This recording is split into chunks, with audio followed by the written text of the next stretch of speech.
Mit 12 hat er angefangen Radfahren und heute ist er einer der besten, wenn nicht der weltbeste Radrennfahrer. Ich hole den Fabian Cancellara jetzt hier daheim bei ihm in Bern ab und wir machen eine Spritztour, aber das mal auf 4 Räder.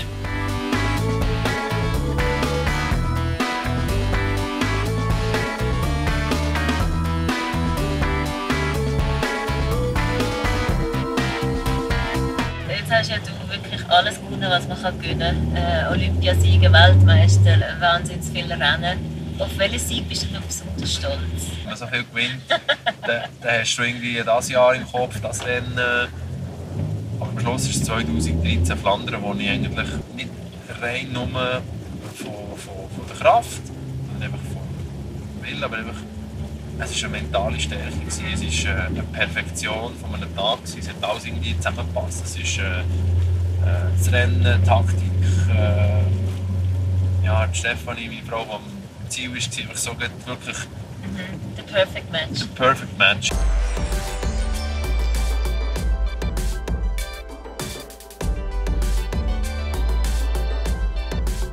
Aber sagen wir, jetzt hat man in der letzten Zeit von diesen gedopten Velos gehört. Was ist an dieser Geschichte wahr oder dran? Ja, dass es eigentlich traurig ist, dass man das braucht. Oder dass es solche Leute gibt, die es gebraucht haben. Aber schlussendlich, ja, man kann nicht einfach einen sagen, der jetzt attackiert hat, der hat jetzt einen drin. Ja. Also ich genieße es, wenn ich Du meiner bist aber auch Tochter... angeklagt worden, Ja, gell? ich genieße, wenn ich meiner Tochter kann in die Kita bringen mit einem Elektrovelo. Das mache ich gerne. Sicher? Und es ist eine Frau ihre und ja, das brauche also, ich stehe zu dem offen und ehrlich. Also ich brauche das eigentlich relativ gerne. Ich würde doch jetzt nie in den Sinn kommen, irgendeinen Motor einzubauen. Was bringt das? Es ist genau das Gleiche, wenn ich einfach sage, so, jetzt lade ich mir mal einen Turbo-Booster irgendwie ins Blut rein und dann bin ich auch noch schneller. Also Eben, das ist das Gleiche. Das gleiche Thema wie Doping am Es geht Ende. jetzt genau gleich. Also ich finde, es ist beides ist eine traurige Angelegenheit. Und, klar, ich weiss auch, im 2010 hat man mich näher rausgepointet und gesagt, ja, der hat doch etwas drin gehabt. Aber wenn man schaut, die ganzen Bilder oder auch einfach Dokumentationen, die jetzt vorkommen oder wo die Franzosen da gebracht haben, muss ich sagen, es ist eine traurige Gesellschaft, dass man von so alten Sachen wieder vornehmen kann. Wir reden hier von 6 Jahren. Du bist ja in Teams gefahren, die dann angeklagt worden sind wegen organisiertem Doping. Wie hat man sich dann dem entziehen? Wenn etwas passiert ist, bin ich gar nicht anwesend an den grossen Rennen. Also ich weiss noch, 2006 hat eigentlich auch die Tour de France so und dann war ein riesiger Skandal.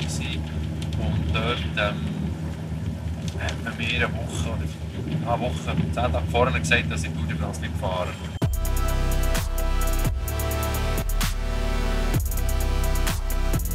Also man kann schon sagen, dass wenn jemand dopt, hat er das selber gemacht. Und es ist nicht etwas, jetzt, wo ein Teamarzt einem einfach beimischt mit dem Regel oder Nein, mit dem... heute ist das Risiko so gross für jeden, ob das für einen Teamarzt ist, ob das für einen Rennfahrer ist.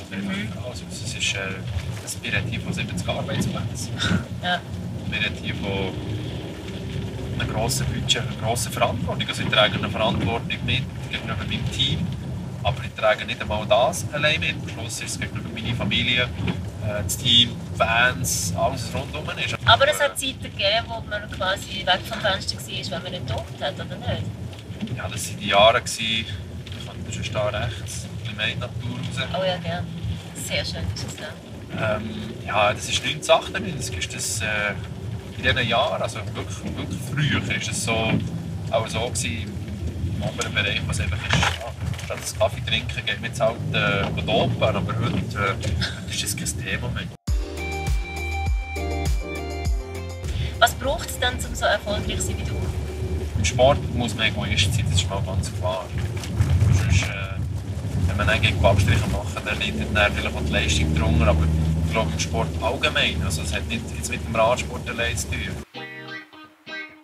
Was ist bei dir jetzt auf der Strecke geblieben, wenn du sagst, du bist eigentlich Egoist und Einzelkämpfer? Wenn ich schaue, was jetzt in den letzten Jahren vor allem einfach zu kurz ist gekommen, ist es einfach wirklich mein Umfeld. Also deine Familie? Familie, Freunde, das soziale Leben eigentlich normal. Also, auf das tust du dann eigentlich verzichten. Jetzt hast du dich ja entschieden, Ende Jahr zurückzutreten vom aktiven Rennsport. Ist das der Hauptgrund? Das war schon letztes Jahr, eigentlich, als ich mich entschieden habe, für dass ich auf das Jahr aufhöre. Dass wirklich ich auf dem höchsten Niveau, also ich selber können entscheiden. Und ich merke auch, inneren irgendwo, es stimmt einfach nicht mehr so, wie es, ja, es stimmt einfach nicht mehr so, wie es vielleicht sein sollte, dass eben nicht die Bereitschaft noch ist. Bis im Frühling ist das noch eins, aber nach dem Frühling, das harzt eigentlich die ganze Zeit. Und, du hast Kinder, die grösser werden, du hast auf 16 Jahre, du hast so viel geleistet, du hast so viel erreicht, wo einfach nachher in mir auch gesagt hat, so, jetzt kommt eine Zeit, wo es eben etwas anderes braucht, wo einfach nur weiterfahren, wo du in diesem Rad drin bist, das wäre das Einfachste.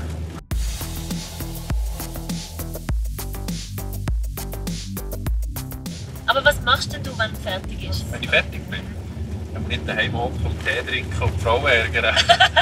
Ja, die wird wahrscheinlich einen Schock haben, wenn du plötzlich nach 16 Jahren weg sind, plötzlich die Heim haben. Nein, also einen Schock sicher nicht. Also ich glaube, sicher haben wir einen gewissen Respekt vor dem. Es ist schon, ja, darf ich auch ehrlich sagen, es ist schon gut, dass man es sagt. Weil es kann man niemand sagen, dass alles einfach ist. Also, wenn einer kommt und sagt, Pension, das wird super, ich freue mich. Ja, aber im Innerlichen hat er gleich auch ein bisschen Respekt. Es ist etwas anderes. Man geht nicht mehr am Morgen bis am Abend ist man weg, man geht arbeiten.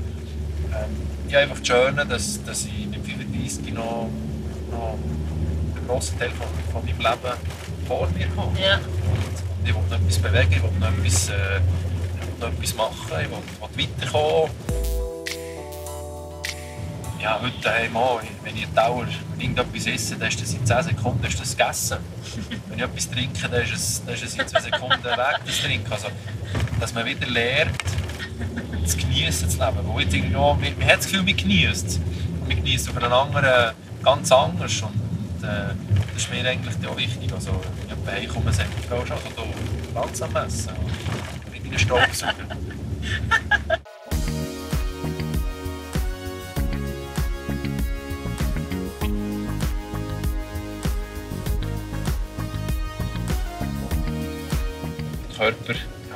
Körper, der könnte schon, das ist nicht das Problem, der ist nicht ausgelaugt.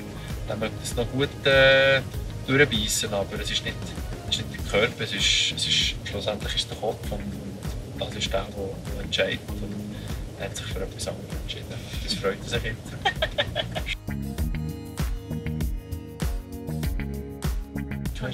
Ja, merci. Ja. Was ist next? Tour de Suisse steht im Programm. Die kommt dann noch, ja. Merci, ja. Tschüss. Ja, tschüss. Mach's gut, merci, ciao.